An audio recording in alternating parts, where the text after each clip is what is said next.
پہنچے ہیں کہ پاکستان میں حقوق سب کے ہیں، تمام سیاسی جماعتوں کے ہیں، تمام چیزوں کے ہیں، ہر چیز کا حق ہے، لیکن اگر حق نہیں ہے تو دینی لوگوں کا نہیں ہے، اگر حق نہیں ہے تو مذہبی لوگوں کا حق نہیں ہے، اور حق نہیں ہے تو تحریک لبیک یا رسول اللہ کے کارکنان کا حق نہیں ہے، اس کے ذمہ داران کا حق نہیں ہے، اور کوئی حافظ قرآن ہے تو اس کا حق نہیں ہے، کوئی عالم دین ہے تو اس کا حق نہیں ہے، کوئی بینک افسر ہے یا کسی بھی شعبہ ہے فکر سے وکیل ہے، جج ہے، تاجر ہے، کسی بھی طبقہ ہے فکر سے تعلق رکھتا ہے، اگر وہ تحریک لبیک پاکستان سے جڑا ہوا ہے تو اس کا کوئی حق نہیں ہے، وہ ان کے نزدیک بالکل بھی انسان نہیں ہے۔ اور یہ حلیہ جس میں ہم آپ کے سامنے بیٹھے ہوئے ہیں، داڑھی اور پگڑے کے حلیے میں، یہ حلیہ جس کا دل چاہے، جس وقت دل چاہے، جہاں دل چاہے، اس حلیے والوں کو جتنا خون بہانا چاہے وہ بہا دے، رات کے اندھیرے میں چاہے، دن کی روشنی میں چاہے وہ بہا دے، اور جہاں دل چاہے گولیاں برسا دیں، جہاں دل چاہے شہد برسا دیں، جہاں دل چاہے اٹھا کر جیلوں میں بند کر دیں، جہاں دل چاہے دہشت گردی کے مقدموں میں بند کر دیا جائے، جب دل چاہے فورس شیڈول میں ڈال کر ان کو پابند سلاسل کر دیا جائے۔ اور جناب اس سوچ اور اس فکر کے رکھنے والوں کو یہ سوچنا ہوگا، اور ان کے خلاف جو سازش کر رہے ہیں ان کو یہ سوچنا ہوگا کہ ہم ملک کو کس طرف لے کر جا رہے ہیں،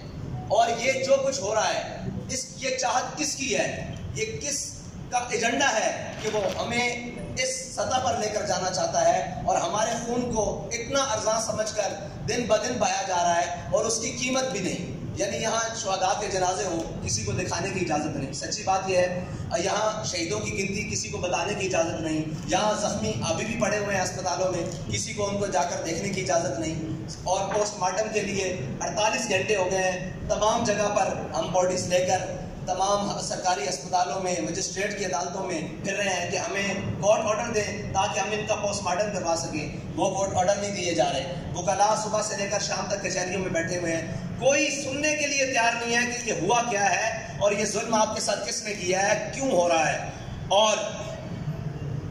اس کے بعد ہمارے الٹا سب سے بڑی بات یہ ہے کہ الٹا جن کو شہید کیا گیا ہے ان کے اوپر FIR درج کرنی شروع کر دی ہے۔ مطلب اس کا تو جواز، اگر ہم وہاں دھرنا دے کر بیٹھتے،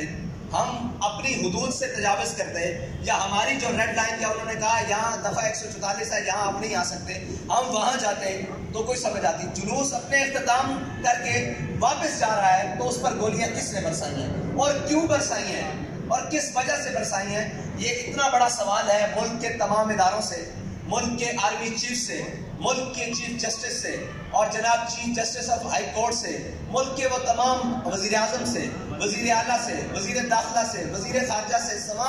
ملک کے تمام بڑے مطلب کلیدی عہدوں پر بیٹھنے والوں سے یہ سوال ہے کہ یہ کیا ہوا ہے آپ کے نیچے، آپ کی بسنے والی رعایا کے اندر، اور یہاں پر اس روٹ کے اوپر سگنلز بند کر دیے گئے، اس روٹ کے اوپر جب گولیاں برسی اس کی روٹ کے اوپر لائٹیں بند کر دی گئی، لائٹ بند کر دی گئی، اس روٹ کے اوپر آنے جانے والے لوگوں کو رستہ بند کر دیا گیا، حالانکہ رستہ نہ ہمارے جلوس کی وجہ سے رکا ہے، ٹریفک بھی چلتی رہی ہے اور لوگ بھی آتے جاتے رہے ہیں، لیکن اس سے پہلے، اس واقعے سے پہلے کرنے کے کس نے آگے سے جا کر ٹرکوں کو رستہ بند کر دیا اور تحریک لبیک یا رسول اللہ کے جلدی نکلنے کا راستہ بھی روکے رکھا، جس کو 3.5 گھنٹوں بعد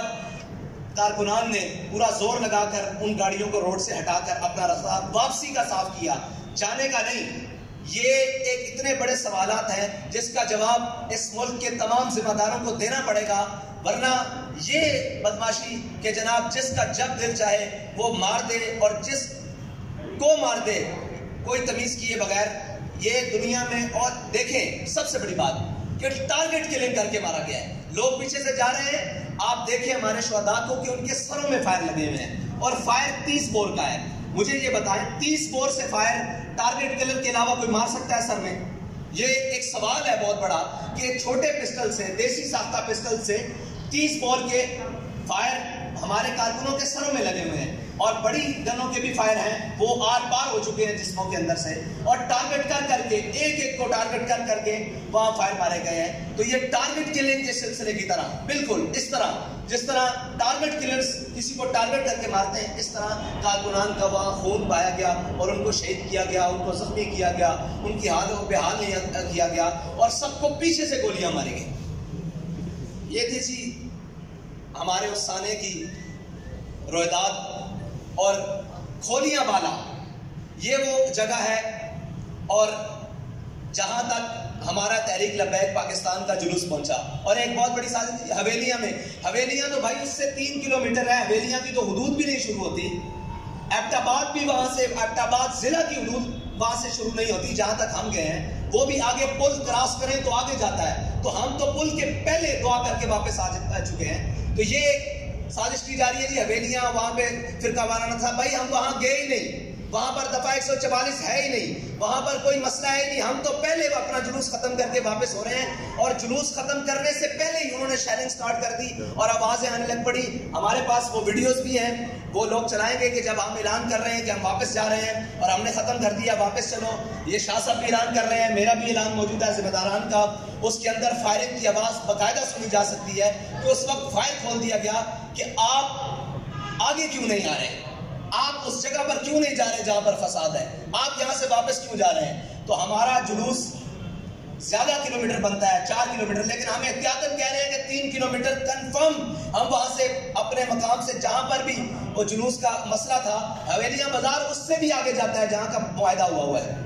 حویلیاں بازار مین جی ٹی روڈ سے اس سے بھی اندر ہے، لیکن مین حویلیاں بازار جہاں سے حویلیاں شروع ہوتا ہے وہاں سے بھی 3 کلومیٹر پہلے ہم نے جلوس ختم کیا، اور یہ ایک بہت بڑا سانحہ گزرا ہے، اور جان بوجھ کر تحریک لبیک پاکستان کو اس آگ میں دھکیلنے کی کوشش کی گئی ہے، لیکن انشاءاللہ وہ ہر چہرہ بے نقاب ہوگا۔